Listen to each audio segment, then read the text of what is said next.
Olá! O mercado de flores deve crescer 9% no Brasil em 2017. A prospecção é do Ibraflor, o Instituto Brasileiro de Floricultura. Aqui, cada pessoa consome R$ 26,50 de flores anualmente, mas está bem longe do consumo registrado nos países europeus, que é de R$ 150 por pessoa.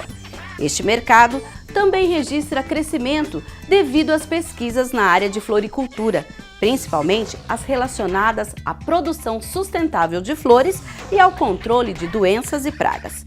E é na maior exposição de flores da América Latina, que acontece anualmente entre agosto e setembro em Olambra, cidade a 41 quilômetros de Campinas, que este trabalho pode ser conferido.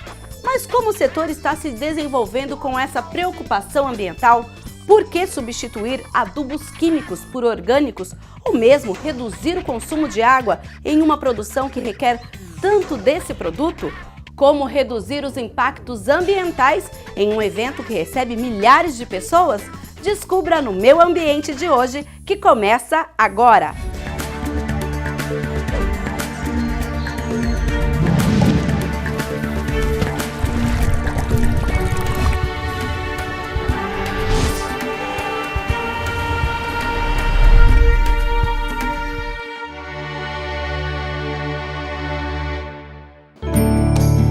O mercado dos produtos da floricultura está segmentado em 4 grupos: bulbos, mudas, flores e folhagens. Tem-se ainda as plantas vivas em vasos ou de raiz para fins ornamentais. Quanto à adaptação climática, as plantas são subdivididas em 2 grupos: as de clima temperado e as de clima tropical. As flores de corte constituem o segmento mais importante do mercado de produtos da floricultura. E é este mundo que, anualmente, a Expoflora traz para o público de mais de 300 mil pessoas que passam pelo recinto. Calanchoês que soltam cheiro de mamão-papaya, cactos sem espinho e o cactus coração, mini antúrios, a Exaco, conhecida como violeta da Pérsia, as phalaenopsis, mini orquídeas que trazem cerca de 60 flores em suas hastes, petúnias amore, com detalhes em formato de coração. Essas e mais flores fazem parte da maior exposição de flores da América Latina.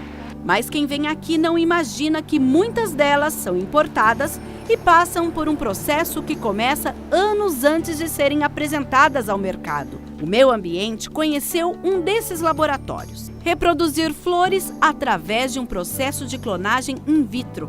Aqui é a grande maternidade para a reprodução de muitas das espécies. O corte daquelas que estão prontas para serem plantadas e aquelas que precisam se desenvolver é feito por uma equipe treinada especialmente para isso. Usando o método de estaca em um ambiente esterilizado, assim como na sala de cirurgia de um grande hospital, o processo acontece. Na sala de crescimento, esses embriões de plantas se desenvolvem em estufas que têm hora para tomar sol e na temperatura correta. Muitas começam assim, num tubo de ensaio. Essa é a Phalaenopsis, desde sua primeira amostra até o momento em que está desenvolvida para ser plantada em um viveiro. E é assim, neste pote de plástico, que ela vai para o produtor. Esta é a violeta da Pérsia em seus primeiros dias de laboratório. Mas como é este trabalho até a flor estar pronta para o plantio? Cone, a gente te deu uma voltinha aqui nessa grande maternidade. Eu queria que você detalhasse para nós qual é o tipo de processo que vocês usam para chegar até a grande exposição. Ok. É um processo bastante longo, Mirna, porque na realidade o processo de novas variedades, ele inicia nas empresas que são na realidade os clientes que o laboratório, nosso laboratório, que é a maternidade, como você descreveu, atende. Eles desenvolvem uma nova variedade e isso é um processo geralmente de 2, 3, até 4 anos ou até mais, dependendo da espécie. No momento em que eles encontram aquela variedade especial, eles realmente selecionam aquela variedade e eles mandam essa matriz para nós no laboratório E aí aqui no laboratório a gente começa todo um processo de multiplicação, como eu mostrei para você lá dentro do laboratório. A gente primeiro inicia esse material dentro de cultura de tecido, é a cultura de meristema, que é o nome correto, que é nada mais do que iniciar um processo de clonagem dentro do laboratório. Então a gente pega um pedacinho da planta, multiplica esse material, essa planta se regenera e começa a se multiplicar. E a gente faz essa multiplicação e vai multiplicando essas plantas até ter uma quantidade suficiente para trazê-las para o viveiro e para o campo, que é onde a gente vai fazer o teste se essa nova variedade que eles encontraram, de repente na Holanda, na Alemanha ou em Israel, nesses outros países, se ela gosta do Brasil. Né? Então a gente é o primeiro passo. É o primeiro passo. Então a gente vai testar para ver se ela se desenvolve bem, para ver se ela tem o mesmo desempenho em termos de cor, de durabilidade. E esse é um processo de teste que dura geralmente aí outros 2, 3 anos de trabalho. Tá? E a gente conversou um pouco nos bastidores. Você me disse, inclusive, que para que essas espécies entrem aqui no país, não é só, por exemplo, o laboratório fazer esse pedido, tem todo um trâmite burocrático que também depende, por exemplo, do Ministério da Agricultura. Com certeza. Tudo é controlado pelo Ministério da Agricultura. A gente tem que entrar com um pedido de solicitação de importação. Existem, por exemplo, materiais novos que já são produzidos no Brasil, mas aquela variedade não é. Então a gente tem um pedido que é um pouco mais simples, você fala, olha, eu só estou testando uma nova variedade. Aí o Ministério da Agricultura já conhece a espécie, geralmente autoriza esse teste em um prazo aí de 1 mês, 2 meses a gente consegue trazer. Agora tem casos em que a gente quer trazer espécies novas, que ainda não são multiplicadas aqui no Brasil, como por exemplo a Exacum, ou a violeta da Pérsia, que ela está sendo exposta, né? Esse é um processo muito mais longo e muito mais cuidadoso, porque a gente ainda está testando o material em termos de cultura, ela está com características muito bonitas para o mercado brasileiro, mas ainda tem muito trabalho de desenvolvimento. Então a gente está fazendo uma apresentação do produto que ainda vai entrar num processo de produção em larga escala. Então quando ela chega aqui para a exposição, ela está no laboratório há mais de um ano, por exemplo? Ah, seguramente. Seguramente ela chega e aí a gente tem um trabalho bastante longo dentro do laboratório e no viveiro. Normalmente no laboratório é um trabalho de 1 ano e aí no viveiro são geralmente mais uns 3, 4 a 5 meses para você ter uma planta bem formada que você possa levar para o mercado. Mas antes de chegar no laboratório, tem essa questão de entrar no país, inclusive você disse que o Instituto Agronômico de Campinas também, ele faz parte dessa, porque precisa passar por uma quarentena. Ele precisa passar por laboratórios especializados em quarentena. Então você tem no Brasil hoje o Instituto Agronômico de Campinas, que é um parceiro nosso em Campinas, que a gente trabalha com vários projetos com eles. Você tem a Embrapa também, tem um laboratório em Brasília, então você tem muito poucos laboratórios quarentenários que se chamam, né? Então o produto chega no Brasil e ele fica no quarentenário, né, nessa quarentena, onde os pesquisadores avaliam se o material realmente está limpo, se ele não impõe nenhum risco para o nosso meio ambiente, né, que isso é um cuidado que o Ministério da Agricultura tem e que aí sim eles liberam para que a gente possa fazer os testes e fazer o trabalho de produção. E nesse 1 ano e pouco, aqui no laboratório, você deu o exemplo da Exacum, mas a gente tem mais outras espécies que estão sendo lançadas. Tenho várias. A gente tem uma variedade que está fazendo muito sucesso, né, que é a Petúnia Amore. As petúnias a gente já vem trabalhando há mais tempo, são petúnias altamente resistentes ao sol, tanto é que você pode ver, elas ficam aqui expostas ao sol, estão muito lindas e elas se desenvolvem muito bem, adoram o sol.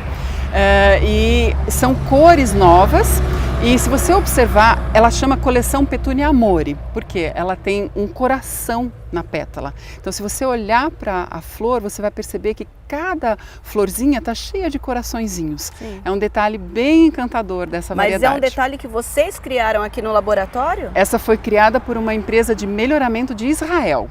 Essa petúnia foi desenvolvida pela empresa Danziger em Israel e nós estamos introduzindo ela no Brasil. Certo. Vocês têm também no laboratório, no processo todo, uma preocupação com o meio ambiente. Queria que você falasse um pouquinho sobre isso. Sim, a gente procura e nós temos feito investimentos ao longo do processo para cada vez poder ter digamos assim, uma produção mais amiga do meio ambiente. A primeira grande mudança que nós estamos fazendo, a gente usa muita luz artificial na produção das nossas plantas. Isso é um consumo de energia elétrica bastante significativo. Naquele berçário. Naquele berçário enorme, que as luzes estão brilhando e as plantinhas estão crescendo. Cada plantinha precisa de um determinado tempo de luz, algumas 12 horas, outras 16 horas, e isso tem um consumo bastante elevado. Então, o que nós estamos fazendo? A gente está convertendo todas as nossas lâmpadas em lâmpadas LED, que são lâmpadas mais econômicas, mais duráveis e que acabam trazendo uma economia significativa e são mais amigas do meio ambiente. A gente também procura trabalhar sempre com potes de vidro, que são reutilizáveis, e usar os potes descartáveis apenas na fase final, que é a fase que vai para o cliente, que é um pote que não volta para a gente. Vai para o produtor. Vai para o produtor. Então, quem está em casa não imagina que aquela linda planta, aquela linda flor que está ali exposta, teve todo um trabalho. Exatamente. É um trabalho longo, viu? Você pode ter certeza que cada florzinha nova que você encontra no mercado, ela passou aí por 5 a 10 anos de pesquisa, trabalho, testes e desenvolvimento antes disso. Ou Mas mais a gente até. pode esperar mais coisa para o ano que vem. Com certeza, a gente está já temos, digamos, aqui no forno novos materiais aqui que nós estamos já multiplicando, são materiais que passaram pela quarentena e que vão provavelmente ser introduzidos no mercado ou no ano que vem ou no próximo, em 2019. Eu posso citar algumas, que é a Craspédia, a Escabiosa, nós temos também algumas outras variedades aí bem interessantes que a gente vai estar colocando no mercado, mas ainda demora um pouquinho. E com certeza o meio ambiente vai trazer essas espécies aí quando forem lançadas aqui no nosso programa.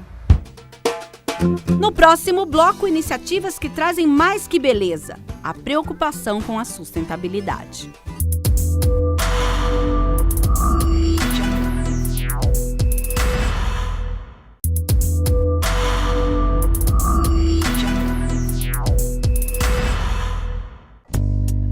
Pensar em um evento de grande porte que sempre gera impactos ambientais. Preocupado com a beleza, a inovação, mas sem esquecer a questão ambiental. Esta é uma das premissas dos organizadores da Expoflora. Todo o mercado que está se desenvolvendo na área, os próprios breeders que são o desenvolvimento de flores e plantas, eles têm essa preocupação. A área de paisagismo, por exemplo, os arquitetos são desafiados a buscar novas soluções para poder encontrar elementos que tragam a sustentabilidade no conjunto, na formação daquele jardim ou na manutenção daquele jardim. São flores com baixa manutenção, com pouco consumo de água ou com o reuso, o piso que pode ser feito para reuso de água também, a água infiltrar no solo, enfim, a busca é constante. Nunca vai parar, não é só na Expoflora, eu acho que isso é uma tendência de todos os negócios hoje, buscar essa questão da preservação do planeta. 12 ambientes são apresentados na Mostra de Paisagismo Flores em Festa, que traz as novidades e tendências em flores e plantas ornamentais. Colorir a festa de casamento de 15 anos no Halloween tem flores sim. Na Baía de Todos os Santos e até em uma festa teen. As flores são doadas por cerca de 500 produtores das cooperativas Veiling de Olambra e a Cooperflora. As sugestões trazem também o esforço dos produtores por tornar o produto cada vez mais acessível ao consumidor, com variedades que representam a evolução deste mercado. A Olambra me convidou 36 anos atrás para fazer o primeiro Expoflora.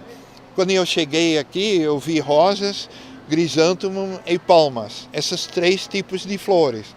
Então, em esses 36 anos, deu uma evolução, uma revolução de flores.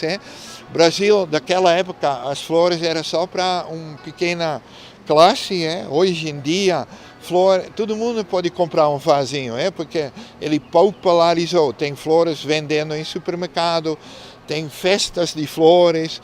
Então, o assortimento de flores tem tudo que tem no mundo. E também as rosas que 36 anos atrás se colocava numa água, outro dia ele estava murcho. Agora estão tão melhorado que agora é 10 dias tranquilo, você pode curtir uma rosa em casa. Uma das ideias sustentáveis da exposição é o uso de um gel que reduz pela metade a quantidade de água utilizada para a rega das plantas. São pelo menos 6.000 vasos em todos os jardins da Expoflora. Faz uns 2 anos que a gente descobriu um gel, já é muito conhecido mais no plantio de eucalipto, de laranja. E esse gel também é muito bom para as flores. Parece um açúcar, só que na hora que você coloca ele na água ele vira uma gelatina. E agora a gente está usando em toda a Expoflora esse gel para reduzir o consumo d'água nas flores. Só com a água eu teria que irrigar 2 a 3 vezes por dia. Com o gel eu irrigo uma só. Porque acontece, o gel ele funciona da seguinte maneira: quando a flor está irrigada, ele absorve a água que está na terra. Depois que a flor secou, a flor começa a puxar a água desse gel. Então aí ela funciona como se fosse um tanque de combustível para a flor e economiza a água na hora de irrigar. Cada vaso, cada planta a gente usa 1 litro, 1,5 litro por dia de água. Porque não é a água que vai só para a flor, tem que colocar na terra também. Então com o gel você usa mais ou menos metade disso. Calculando que aqui só da minha flor que eu produzo tem uns 6.000 vasos dela plantado. Então é muita água que economiza. Do consumo consciente de água para a economia de energia elétrica. 600 painéis fotovoltaicos geram 26.000 kWh mês. Energia que abastece todo o recinto. Um investimento que deve ser pago em 2 anos e meio. E ainda com essa pegada sustentável, nós vamos conversar com o Jacques, responsável pela implantação do sistema de geração de energia aqui do evento. Jacques, primeiro a gente está vendo muito movimento, muita gente. Quanto isso gera de gasto de energia só num evento como esse que vai durar, por exemplo, aqui 16 dias? Exatamente. A Expoflora gasta só no mês de setembro quase 130, 140 mil kWh de energia. E a média do recinto no ano é em torno de 25.000 kWh de energia. Então essa energia que é produzida mensalmente, em alguns meses vai sobrar, porque em meses que não tem evento não se gasta toda a energia. Essa energia que é excedente, que sobra, ela vira créditos de energia que vão se acumulando para quando se chega a Expoflora, que é o pico de gasto de energia do evento, você consiga zerar inclusive essa conta de luz. Então você tem no ano inteiro a tarifa mínima do gasto de energia. Vocês já fizeram esse cálculo? Por exemplo, em 2018 vai ser possível quase zero. Quase zero a conta de luz da Expoflora. Esse ano, como o sistema foi recém-implantado, ainda não vai ser possível zerar a conta de luz, mas em 2018 já vai ser 100% gerado pelo fotovoltaico. Como o painel fotovoltaico produz uma energia 100% limpa, ou seja, ele não emite nenhum gás carbônico para a atmosfera, isso é muito bom para o efeito estufa, Você não contribui para o aquecimento global. Esses painéis, eles deixam de emitir, essa energia gerada pelos painéis deixa de emitir em torno de 3 toneladas por mês de gás carbônico. Se essa energia tivesse sido produzida por uma usina de carvão ou a óleo, inclusive uma hidrelétrica, essa energia estaria emitindo gás carbônico, para ser gerada. O painel fotovoltaico não emite nada e essa economia fica em torno de 3 toneladas por mês. Essa economia representa muito quando se fala na energia mais cara do estado de São Paulo. Em Olambra é muito cara, devido a ser uma cooperativa rural, então a gente tem que comprar energia de outras distribuidoras para trazer, então há uma série de justificativas do porquê a energia aqui é mais cara. Não é direto da CPFL como é na casa do consumidor comum? Exatamente, a CPFL compra direto das gerações de energia, das hidrelétricas, por exemplo. A Semerim tem que comprar da CPFL, então há um pulo a mais aí que justifica esse aumento do custo de energia. E como a energia aqui é mais cara, o retorno do investimento é muito mais rápido também. Ou seja, você vai fazer um investimento, daqui a 2 anos e meio você já vai ter retornado com a economia da conta de luz esse investimento, e aí você tem mais 22 anos e meio de garantia de equipamento, ou seja, 25 anos é a vida útil com garantia desse equipamento. O Brasil hoje a gente ainda tem uma carência de olhar pelo aspecto ambiental, Muita gente ainda não leva isso muito em consideração. Então esse foi um aspecto muito importante, 3 toneladas de gás carbônico por mês deixando de ser emitida é algo bem impactante. A Expoflora agora virou um modelo completo de sustentabilidade, não só na energia, mas em todos os aspectos da feira. No próximo bloco, iniciativas em que as plantas que morrem voltam para virar fertilizante. E o que será feito do lixo produzido pelos milhares de visitantes?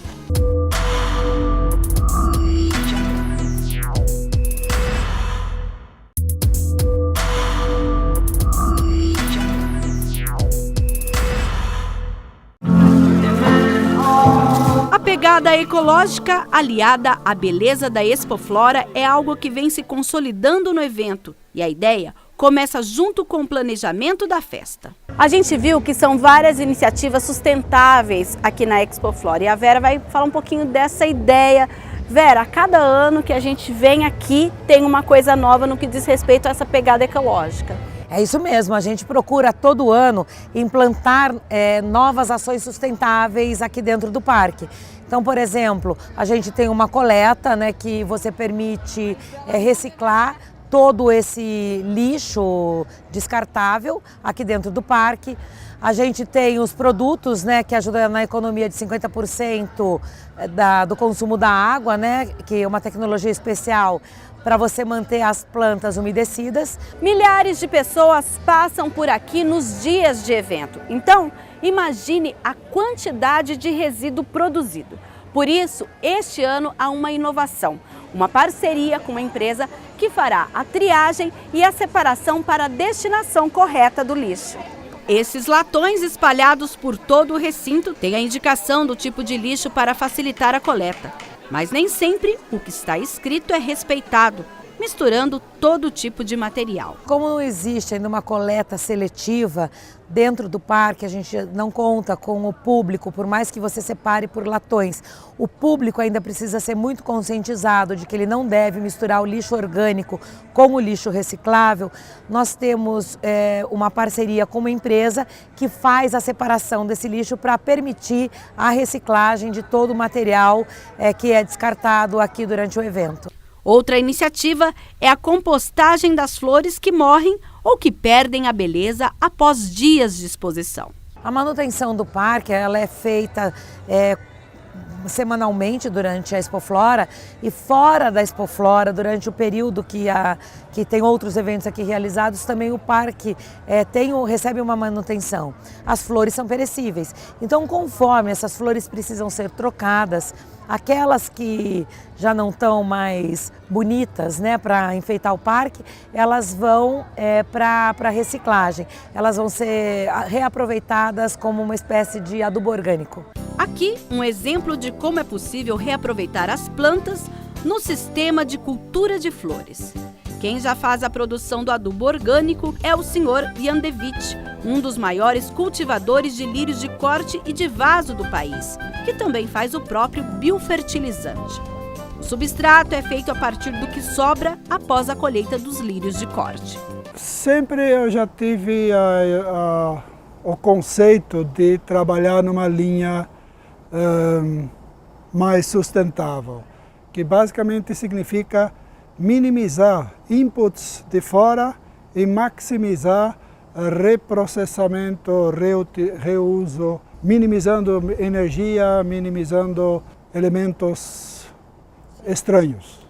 Você está trabalhando um processo orgânico, né? Produção de flores orgânico, a planta precisa estar nesse ambiente e reprocessando essas coisas, você tem um ambiente mais saudável, um ambiente menos tóxico, mais integrado com a natureza. A terra do vaso é totalmente reutilizada.